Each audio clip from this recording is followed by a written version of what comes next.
Welcome to the WOCNCB Certification Inspiration Podcast. My name is Lisa Obradovic, Marketing Manager for WOCNCB. In this episode, we are highlighting our 2025 Employer Recognition Award winner, UAB Hospital, located in Birmingham, Alabama. Today, we are joined by several members of UAB Hospital. Terry Poe, CNO of UAB Hospital, Marty, Vander, Noot, Medical Director of the WOC team at UAB Hospital, Holly Waller, Senior Director of Trauma, Burn, and Inpatient Wound Services. We also have members of the WOCNRS team, all WOCNCB certified wound, ostomy, continence nurses, otherwise known as CWOCNs. We have Kelly Chapman, team lead of the WOC team, Dylan Carpenter, and Bridget Vola. I also wanted to introduce members of our award committee, Sarah and Alex. Sarah and Alex are members of the WOCNCB Board of Directors and certified nurses. They reviewed all the award submissions and will be leading our discussion today. Welcome everyone, and thank you for taking the time to speak with us. Congratulations to UAB Hospital. Before we jump into questions, I wanted to share an incredible statistic mentioned in the UAB Hospital award submission. UAB Hospital maintains a ratio of 1 CWOCN for every 100 patients in a 1,207-bed academic medical institution with a level 1 trauma designation. That's pretty amazing. Sarah, you have a question regarding the start of the amazing WOC program at UAB Hospital. Why don't you get the conversation started? Thanks, Lisa. Congratulations to you all. Your application was so impressive, and I'm really happy you could join us for this. Like Lisa said, the first question I have for you is, how did the WOC nursing program start at your organization, and what was the growth process like to get to that 1 to 100 ratio? Hey, Sarah, thank you so much. I would like to answer that because I've been here the longest. I became a WOC nurse in 2004. I was the third one on the team. And back then we were really just putting out fires, just trying to, see the patients just as best we could. So then we hired another one, and through the years, we worked with 4 to 6 WOC nurses. In 2016, we decided to revamp our team. And so that's when Dr. Vander became our medical director and Holly became our director. And so in the meetings, we were, trying to figure out how to organize our team. And that's when we decided we need 1 WOC nurse for every 100 beds. And so we asked for a total of 12. And we also, Holly is over the burn dressing team, and she has techs that help with the burn dressings. So she said, well, what about, wound techs? And we're like, sure, we don't really know what to do with those, but we'll take them. And then Dr. Vander, we knew was going to need an APP to work with him. So that was kind of a no-brainer. Well, we thought, well, they'll probably just give us half of what we're asking for. They gave us everything. So we hired a whole bunch of WOC nurses, or a whole bunch of nurses, sent them all to school at Emory, and got them through the certification process, got them onboarded. And now we have 1 to 100 beds. We each have about 4 units a piece. And so we're able to do more fixed education and do more patient follow-ups, and it's really consistent. That's wonderful. Thank you. As a follow-up to that, how does your organization then promote WOC nursing and recruit nurses to the specialty? So I'll answer that one. UAB is truly a phenomenal place to work. They believe in WOC nursing and help support from the very beginning of a nurse's career. When nurses start at UAB, many of the units have them to shadow with the WOC nurses during the orientation process. So right at the ground level, they're getting to shadow with us and learn, how do you place a consult to the WOC team? How do you prevent pressure injuries? What are the supplies that you're going to be using on your designated floor? If a nurse is really interested in wounds, the next step for them would be to do the WOC nurse unit expert. And what that is it is a 4-day internship where the nurses are able to come and join our team, and they see the why behind what we're doing. Why are we using these particular products? Why are we putting a convex pouch on the ostomy rather than a flat pouch? So they get a more deep understanding of what WOC nursing is. For those who have even more interest, the next step would be to do the Wound Scholar program. And this is a phenomenal program. It's either a 1 year or 2 years, depending on if they want to do the advocate or the advanced. And what it does is it walks the individuals through the wound treatment associate curriculum. They're able to sit for that certification at the end if they choose. They also go to monthly lunch and learns put on by the WOC team. They're able to meet with reps from ostomy and wound care supply companies to learn about the products that were used in the facility. And my favorite part, they're guided through educational quality improvement projects. So by the end of that program, they really have a firm foundation of what WOC nursing is. And they're able to be on their units, these agents of change and promoting systemic change across the Institute. So UAB truly, truly supports our facility. In addition, whenever we are hiring on the team, we look at those who went through all of the Wound Scholar and the unit expert to find those who are truly interested in wound care. UAB pays for the certification for us. They pay for us to go to conferences. So once you show that interest, they are really pushing us in WOC nursing. That is so incredible. Then moving along, what inspired you to pursue the WOCNCB certification? If some of you want to answer that one. Yeah, I can answer that one. So UAB does require us to have wound, ostomy, and continence certifications. But in addition to just being a required thing, it is the gold standard. We know that it's the gold standard for WOC nursing. So there wouldn't be any other certification that they would want us to have. It also just supports the quality education aspect of WOC nursing and the kind of care that we want to provide. So that's the most important part of all of that. Does anybody else want to answer too? What inspired you to get certified? Yeah, I mean, I just really what Bridget said. It's just the gold standard, and it provides us expertise and gives us, the backing to be experts in our field. Great, thank you. I guess it's my turn to ask further questions. I would like to congratulate you again on a very well-deserved award and a very well-written nomination essay. I have an easy but kind of difficult question at the same time. If you only have one word to describe your team, and anyone or everyone can answer this, what would that word be? I think the one thing that is very obvious when I work with these guys on a daily basis is that they're all passionate about what they do. They really are dedicated to care and not just about just seeing a patient either, but about education, what they can do to promote others that are taking care of the patient. It's just, so the word would be passion. It's funny that you say it's a difficult question to ask because answer it. It certainly is. I had a lot of words and they were hyphenated and they were long sentences because I think this team is absolutely amazing. And I'm just so thrilled that I just get to be their cheerleader, really.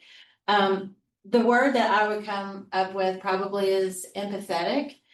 I have watched them go beyond any reasonable measures to get what they need for their patients. And they talk to them after they go home and they form these relationships with patients that is truly special. So I'd have to say empathetic. If I had to pick one word, it would likely be innovative. We are truly fortunate to work with such a wealth of knowledge on our team. We know evidence-based practice, but we're even pushing that boundary with developing our own quality improvement initiatives and advancing the WOC nursing profession at our institution, but even pushing it out to the state and the national level. I guess mine would be supportive. So we support each other, but we also try to support community initiatives and even statewide initiatives with some of the, Medicaid things. And so I would say supportive. Mine is collaborative. Not only do we have a big team of WOC nurses and resources, Dr. Vander, Noot, collaborate with, but also other services. We collaborate with other services to help us with their patients, other physician services, and other, dietitians and all that. So collaborative. We are so blessed to have so many. We always talk about, when you go to conferences or when you're in school and you meet these other WOC nurses or students that are going back to their hospital and they're the only one. And we have so many to bounce ideas off of and, get help with. Hey, take a look at this. That's really, really nice. I think my word would be empowering. I had the pleasure of watching these folks, through the eyes of 4,000 other nurses. And I think the courage and the power that they are able to give to that team in order to teach them to make autonomous decisions that they know are right because of the expertise sitting in the room, I think I would use empowering. Great words. I have passionate, empathetic, innovative, supportive, collaborative, and empowering. 6 words that describe your team, but I'm sure it means a lot more based on everything that you said. So I'll turn it over to Lisa. Since winning the award, has your organization done anything further to promote the items highlighted in your nomination? I was curious to anyone that wants to answer. So one of the things we have a communications coordinator in our division, and she's going to highlight the awards through our social media platforms and especially around our hospital, because we do think it's that big of a deal. And then the other thing that the administrative support has given us is an outpatient WOC nurse to support our ambulatory divisions so that we can standardize pre-op teaching and we can follow up patients and keep that a kind of a separate entity that we can collaborate with. So that's been truly phenomenal support for that position. I guess my next question would be, we're talking about the value of WOC certified nurses, both as frontline clinicians and also as leaders in an organization. My next question would tackle more on the impact of leadership and management of a WOCNCB certified nurse, both to the WOC nursing team and to the frontline clinicians and organizations. What do you think is that impact? And anyone can answer. I can speak to the impact that the team has on the organization. I think as an organization, we're a typical academic medical center that has 4 pillars, and our pillars are finance, quality, engagement or service, and then advancement of knowledge. And I think, this particular program, these people impact every single one of the pillars. If you think about it, from an administrative standpoint, why would we not invest in this team? Because when you think about service and a patient's experience, leaving with skin intact or having skin heal while you're there, there's no greater service than that. And quality, we measure so much quality that have to do with our skin. And, hospital-wide, we get a great impact from that. Financially, it's millions of dollars to our organization when we have patients who heal fast and go home quickly. So I think it's, countless ways that we receive value. Just the reputation alone of what this organization means to our community is huge. So it to me is really wrapped up in the pillars of the organization that we're all accountable for and evaluated at the end of the year for. So I think it just makes the impact that we have on each other great. To anyone that wants to answer, how can organizations and employers best support the value of WOCNCB certified nurses? I'll take that one as a starter as well. I think it's a lot of ways, but I think we've already really talked about investment. I think, you tend to get out of most relationships what you put in it. So I really used that example in the beginning. We talked about, what do we receive from each other? And I think the accomplishments of this team are also the accomplishments of the organization. But I believe that one way that we best support this team is we yield to them as experts. They are the experts. And I think one of the greatest things the organization has done is allowed a nurse at the bedside to consult this expert team, when in the old days, the adage was that physicians and providers did consults. But now we have empowered our nurses to feel comfortable with this team. So I think the one thing that we do give them back is they are in charge. We listen when they say what they need. They are the experts in their areas. And as a shared governance organization, I think it's really what it's all about. I mean, you think about the magnet pathways and really everything it teaches us to have a synergistic model where, we try to bring the right people to the right patients so that they get the best care. So I think for me, yielding to them is a huge thing that we try to give back. And of course, we invest in their education and certification. And recently we've had a conversation about this group of nurses being part of our career ladder program, where they were not in the past. And the truth is, when we all got together to talk about the career ladder, none of us could answer why they had not been included to begin with. So we're working on that now, so that now, again, a synergistic relationship, we will allow them to participate in this career ladder program, and they will bring back to us a project that they implement on a unit at the point of care that, of course, we'll just see huge value for them. So I can't say enough about just the way we all work together to support each other and our patients and staff. I think that one of the things that we really recognize is something that Terry touched on, which is understanding that they are experts in their field. We all know that you have to have data in order to drive change, but you've got to be able to trust the data. And so when we first started, we needed to create a means for pulling information from the electronic medical record, but then we had to make sure that it was correct. And so who else could you go to but to the experts? And then they then allowed us to validate the data, which then allowed us to go to units, which allowed us to then drive change. We couldn't have done that if we weren't convinced of the data. In order to drive change, you've got to be able to have education. Our institution has committed a certified wound osteoconist nurse within the Center for Nursing Excellence. So in addition to our clinical team, we have somebody who is dedicated to working with that group, which works with nursing education. He does a really good job of digging through the data on a daily basis, so that can then drive change.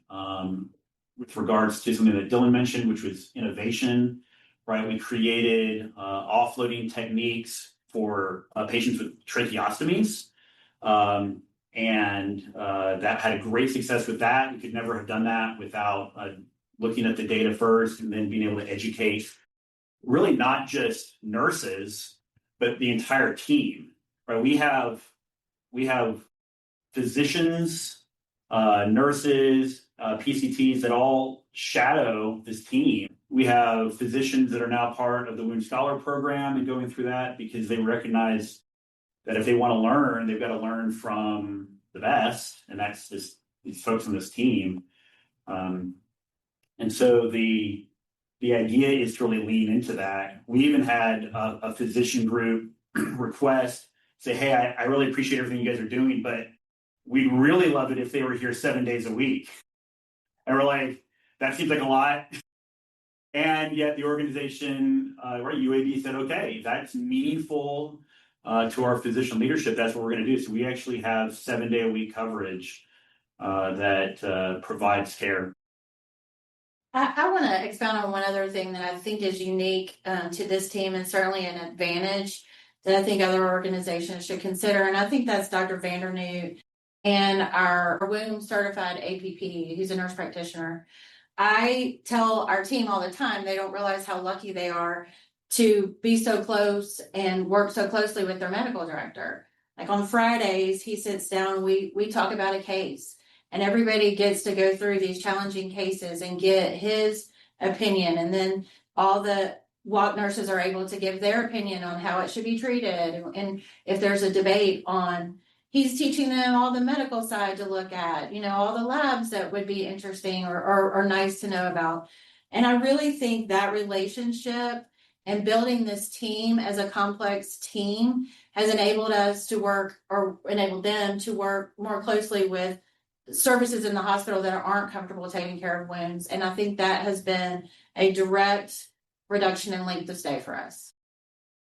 And ultimately better care for patients. Thank you. Thank you, everyone. And these are really great and inspiring answers, both from the WOC team and obviously from leadership. It is very evident that UAB Hospital has not only supported, but also empowered the WOC team in your facility. It's something that not every other WOC team in the country is fortunate enough to have. So while I congratulate you on that and thank your leadership for that, my question would be, how can you as WOCNCB certified nurses best advocate for their roles, for your role to achieve the kind of organizational support that you achieve, to maybe inspire other WOC nurses who may be listening to our podcast right now and want to do the same? I think the thing that they do really well is lean into the fact that they're experts in their field. I know we've said that several times, but I think it's important to recognize they are part of a multidisciplinary team that we have here at UAB. And so that's one way that certified nurses can advocate for themselves, is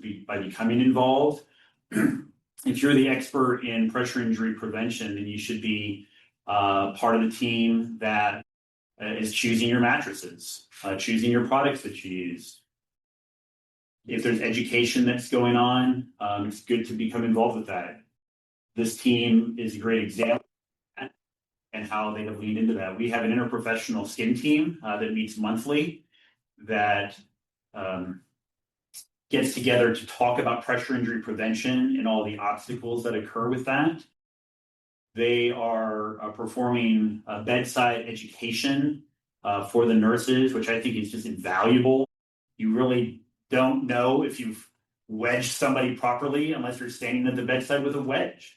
You can't show them what we mean by offloading heels unless you're sliding the pillow under the calves and not just putting it under their feet. So what that means then is that you are becoming more than a dressing change team. You're much more than that. And so I think that that's one way that you can advocate for yourself, is what it means to be certified and what it means to be an expert. And then you can see the results of that. I think this institution, UAB, has done a great job of seeing that value, and that's why we have weekend coverage. That's why we have outpatient coverage. That's why certified nurses are now a part of other parts of our organization to provide that expertise. But I think that's the way that you would advocate for yourselves. I'm not sure if you guys have other examples from your units. One of the things kind of on that subject, but a little different, if I was a nurse out there listening who was not a certified Winner-UAB incontinence nurse, I would say just go for it. If you ask any of the CWOCNs sitting here where we were before we went through the certification process, we would say not. We had no idea, right? But the certification is more than just a certification. You go through the WOCN educational programs, and they build you up from the ground up. We were fortunate to go through Emory's program, and that program teaches you everything. It lays the foundation for you to build on, not only being a great CWOCN, but also being a leader in your field, someone who can take the data like Dr. Vander has talked about and really implement these changes. So I would say just go for it. And I would say get involved in professional organization. You get to see what other people are doing, and the networking is invaluable. Conferences, just getting to see other people in your general area and across the nation. It really opens up doors, and it gives you opportunities to talk to people. We've had several facilities actually reach out to us just over the last couple of years, trying to model their system after sort of what we have done, just because of the way it's working for us. And they're adapting it to their system, but that all came from meeting somebody at a conference and starting a conversation. So get involved in the professional organizations and attend conferences, and that's a huge part. That concludes our questions. I want to congratulate you again for a very well-deserved award to you and your leadership team. Thank you. Thank you. Thank you. Thank you. Yeah, thank you very much. Congratulations. It was so exciting to meet you in person, but the work you're doing throughout your hospital is amazing, truly inspiring, and is a WOCNCB certification inspiration. Thank you for listening. WOCNCB sets the standard for wound, ostomy, continence, and foot care nursing certification by validating nurses' knowledge to provide patient-centered care. Until next time, visit WOCNCB.org to learn more or contact WOCNCB at info@WOCNCB.org. And remember to follow us on social media. This podcast is produced by WOCNCB. Take care.